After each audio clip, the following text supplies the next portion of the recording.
കേരള കർഷക സംഘം കൊടകര സൗത്ത് മേഖലാ സമ്മേളനം നടത്തി. മനക്കുളങ്ങരയിൽ ഇൻഡോർ സ്റ്റേഡിയത്തിൽ നടത്തിയ സമ്മേളനം കർഷക സംഘം Kodakara area president CM Babeesh ഉദ്ഘാടനം ചെയ്തു. സ്റ്റീഫൻ നമ്പാടൻ അധ്യക്ഷത വഹിച്ചു.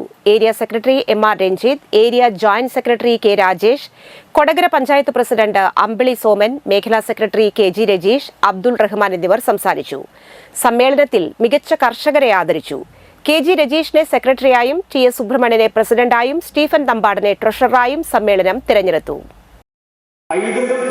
സംഘടനയാണ് ഇന്ന് 2025 ജൂൺ മാസം 21-ാം തീയതി ഇവിടെ ശനിയാഴ്ച യോഗം ചേരുന്നത്. ഈ കാലഘട്ടത്തിന്റെ രാഷ്ട്രീയ പ്രാധാന്യവും നമുക്ക് കൈകാര്യം ചെയ്യേണ്ടതാണ്. ഈ കാലഘട്ടത്തിന്റെ രാഷ്ട്രീയ പ്രാധാന്യം എന്ന് പറയുന്നത് ഒന്ന്, കഴിഞ്ഞ അഖിലേന്ത്യാ സമ്മേളനം തൃശ്ശൂരിൽ ചേർന്നപ്പോൾ നാം എടുത്ത ഏറ്റവും പ്രധാനപ്പെട്ട ഒരു തീരുമാനം നരേന്ദ്രമോദിയെ അധികാരത്തിൽ നിന്ന് മാറ്റുക എന്നുള്ളതാണ്. അവർ കേൾക്കുമ്പോൾ തന്നെ വിചാരിക്കും ഒരു തീരുമാനമെടുത്ത് നടപ്പാക്കാൻ കഴിയില്ലല്ലോ എന്നാണ്. പ്രിയപ്പെട്ടവരെ, കഴിഞ്ഞ പാർലമെന്റ് തെരഞ്ഞെടുപ്പിന്റെ ഘട്ടത്തിൽ നരേന്ദ്രമോദിയും BJPയും മോദി സ്തുതിപാഠകരുമായ ദേശീയ മാധ്യമങ്ങളെല്ലാം പറഞ്ഞത്